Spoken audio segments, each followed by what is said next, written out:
Bonjour à toutes et à tous, bienvenue au sein d'Ophi Invest AM pour cette nouvelle vidéo hebdomadaire. Alors une vidéo hebdomadaire de rentrée scolaire, puisque la rentrée sur les marchés a déjà eu lieu. Avec une actualité assez forte, que ce soit internationale ou nationale. Internationale, c'est toujours la pression que met Donald Trump sur la Banque centrale, on va y revenir, et côté interne, évidemment, le vote de confiance qui sera voté, qui ne sera d'ailleurs pas voté, très vraisemblablement, la semaine prochaine pour le gouvernement Bayrou, et avec pas mal d'hypothèses qu'on va détailler. Alors, côté États-Unis, on voit bien qu'il y a Donald Trump continue à mettre une pression énorme sur les membres de la Fed pour qu'ils baissent leur taux. Il menace un peu de destituer tous ceux qui ne seraient pas favorables à cette option, avec en premier lieu Jérôme Powell, mais c'est pas si facile, mais à défaut d'autres membres. Le problème que ça pose, c'est qu'effectivement, il n'y aurait plus d'indépendance de la Banque centrale. Bon, ce qui est un problème en soi, mais au-delà de ça, la question, c'est les erreurs de politique monétaire qu'on pourrait avoir. Parce que si la Réserve fédérale baisse trop ses taux, alors qu'il y a toujours une inflation sous-jacente, on pourrait avoir finalement un effet induit différent de ce que Donald Trump attend, c'est-à-dire une envolée des taux longs. Et ça, c'est un risque, même si pour l'instant, le 10 ans américain reste à des niveaux tout à fait acceptables. Donc on attend, les marchés attendent à peu près 2 baisses des taux d'ici la fin de l'année, en 2025, et puis les marchés attendent encore 4 baisses des taux en 2026. À nous, ça nous paraît un peu trop. On est un peu moins dovish, on va dire, chez Ophi, puisqu'on s'attend à ce qu'il y ait encore 4 baisses des taux sur l'ensemble du cycle, c'est-à-dire jusqu'à fin 2026, ce qui porterait les taux de la Fed à 3,5% et non pas à 3%, ce qu'attendent les marchés. Enfin, d'ici là, on risque d'avoir pas mal de volatilité sur les prévisions. En Europe, c'est un peu plus clair, puisqu'a priori, la Banque centrale européenne a plus ou moins fini son processus de baisse des taux à 25 points de base près. Donc voilà, on est autour de 2%. Et là, on devrait avoir ce taux-là pour en tout cas, les 18 mois à venir.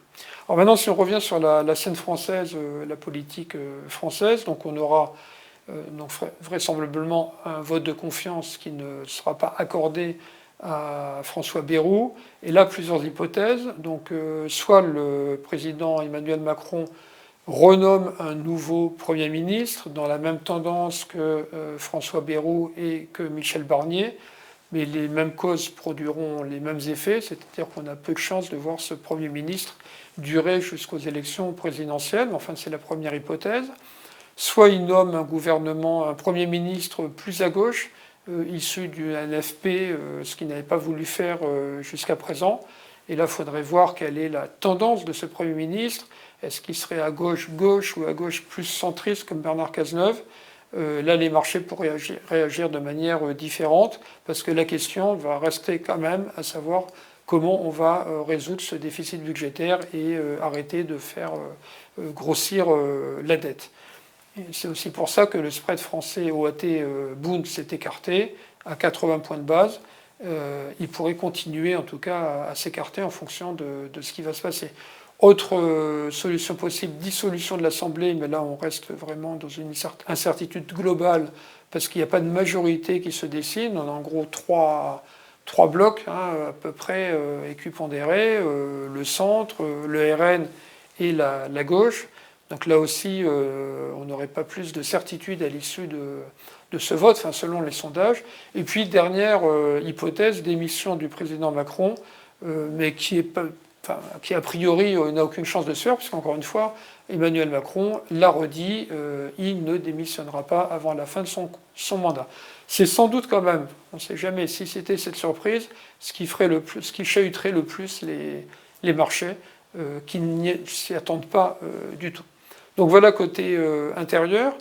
On arrive à on a eu avec les résultats d'NVIDIA la semaine dernière les dernières publications semestrielles. Ce qu'on peut dire, c'est que côté américain, elles sont bonnes, puisqu'on est encore avec une attente de plus de 10% de hausse des résultats en 2025 par rapport à 2024, essentiellement tiré quand même par l'intelligence artificielle. Mais enfin, ça fait partie des indices, et ce qui explique que les indices américains continuent à tutoyer leur sommet. C'est un peu plus réservé en Europe, les résultats ne sont pas foncièrement mauvais, mais on révise quand même en baisse en 2025, et a priori, les résultats de 2025 seraient à peu près du même calibre que 2024, voire peut-être même légèrement inférieurs.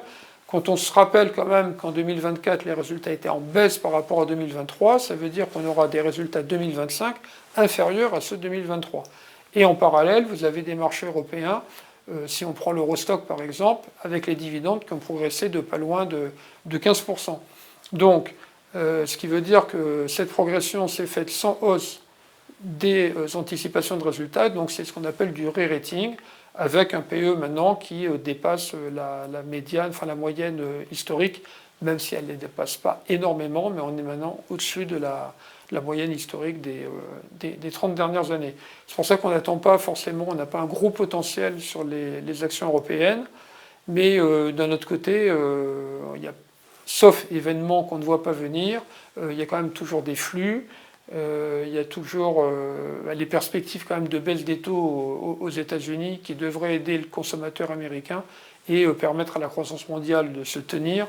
Et ça, c'est un soutien quand même pour les actions. Donc c'est pour ça qu'on est toujours neutre d'une manière générale sur les actions et d'un point de vue géographique, à l'intérieur de cette classe d'actifs, on préfère plutôt les entreprises chinoises et émergentes qui nous paraissent décotées et qui profitent un peu d'un nouvel ordre mondial et qui voient la Chine prendre de plus en plus d'importance au sein de cette géopolitique. Donc voilà un peu les perspectives qu'on a pour cette rentrée. Encore une fois, il faut s'attendre à de la volatilité, parce que de toute manière, avec Donald Trump, il y aura forcément de la volatilité. Et puis en Europe, là, on est effectivement lié à ce qui va se passer en France. Je rappelle quand même que sur le côté dette, la France représente pas loin du tiers de l'endettement européen, donc ce qui fait aussi que les investisseurs n'ont pas beaucoup de choix hein, quand ils veulent investir sur des emprunts longs, ce qui permet justement de contenir ce spread, mais là aussi on peut avoir quand même pas mal de volatilité. Voilà, la semaine prochaine, on aura donc l'occasion de parler de ce vote de confiance. Il aura lieu mardi 8 septembre, donc on sera en plein dedans et on pourra le commenter de manière plus précise. En attendant, je vous souhaite à toutes et à tous une excellente journée.